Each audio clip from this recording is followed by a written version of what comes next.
Assalamualaikum warahmatullahi wabarakatuh. Hai teman-teman, kembali lagi bersama saya Iis Saputri dengan NIM 2314010328. Baik, pada kesempatan kali ini saya akan membahas mengenai akhlak terpuji, yang dimana saya di sini menggunakan multimedia. Yang pertama yaitu kita akan membahas mengenai akhlak. Apa sih itu akhlak?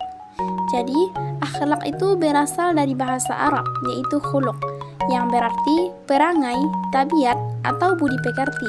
Secara istilah, akhlak adalah sikap atau perilaku seseorang yang lahir dari hati dan dilakukan secara sadar tanpa paksaan dari siapapun. Jadi di dalam Islam teman-teman, akhlak itu sangat mencerminkan kepribadian maupun kualitas keimanan yang ada pada diri seseorang.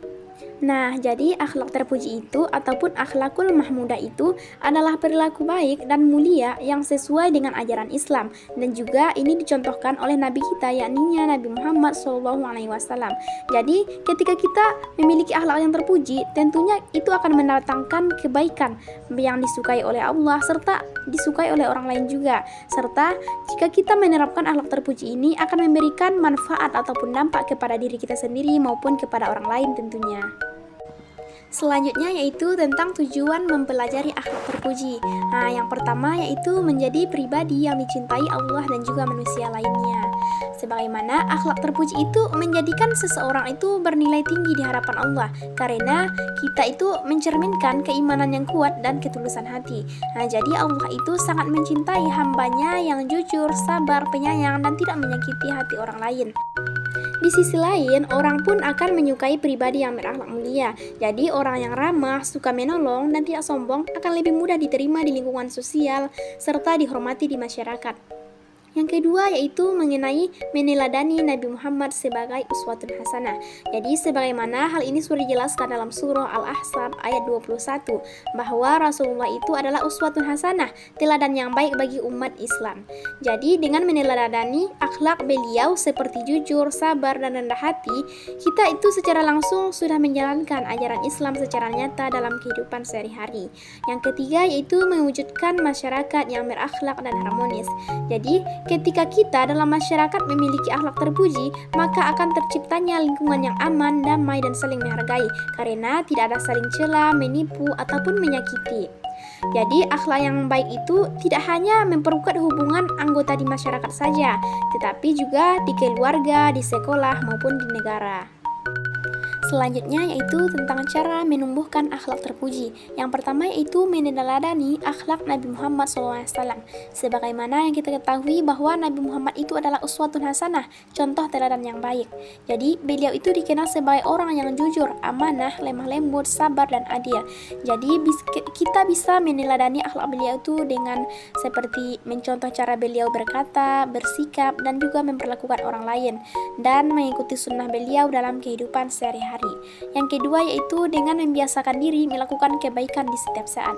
Jadi akhlak terpuji ini tidak datang ataupun tidak muncul secara tiba-tiba saja, tetapi tentunya tumbuh dari kebiasaan berbuat baik, bahkan dalam hal-hal kecil misalnya seperti kita biasakan dengan mengucapkan salam, tolong, terima kasih kepada orang lain, ataupun tidak menyela pembicaraan orang lain saat berbicara.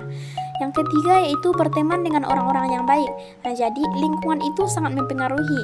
Lingkungan pertemanan sangat mempengaruhi sikap dan juga perilaku seseorang. Sebagaimana Rasulullah SAW itu bersabda bahwa seseorang akan mengikuti agama ataupun gaya hidup temannya.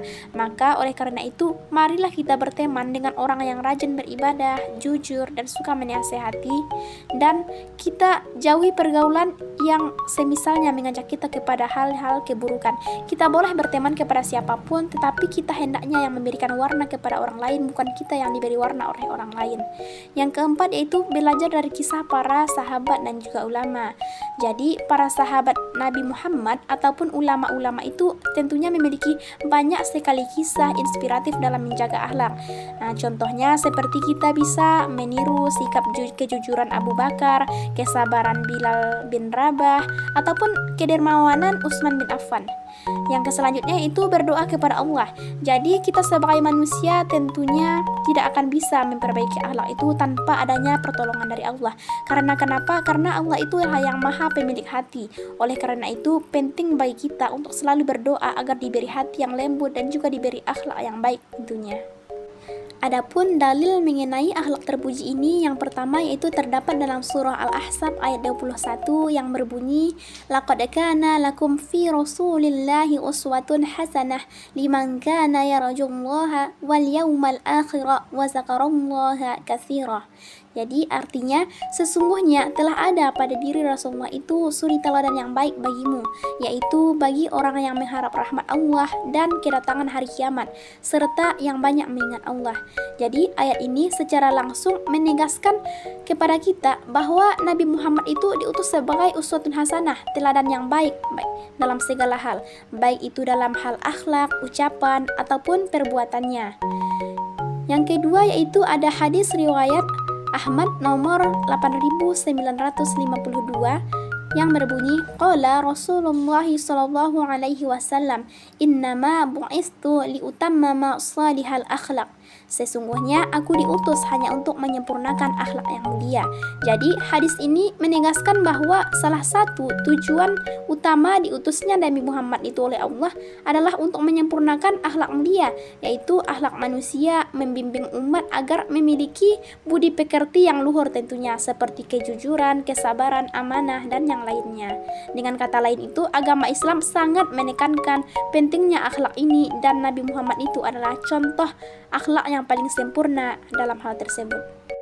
Yang terakhir yaitu mengenai contoh perilaku terpuji. Yang pertama, contoh perilaku terpuji itu jujur.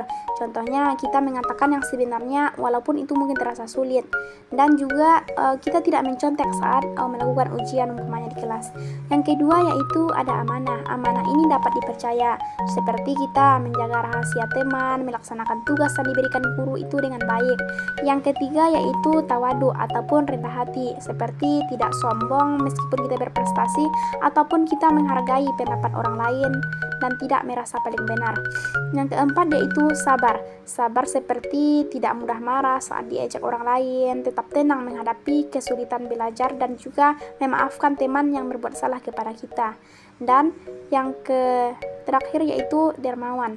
Dermawan di sini yaitu contohnya seperti menyumbangkan sebagian uang jajan untuk yang membutuhkan, ataupun kita bisa memberi makan bagi orang yang kelaparan, ataupun teman kita umpamanya tidak memiliki duit, jadi kita bisa memberikan uang jajan kita sedikit kepadanya. Mungkin sekian video pembelajaran yang dapat saya berikan. Mudah-mudahan dapat bermanfaat bagi teman-teman yang sudah menonton video dari saya, dan saya ucapkan terima kasih bagi teman-teman yang sudah menonton. Saya sudahi dengan Assalamualaikum warahmatullahi wabarakatuh.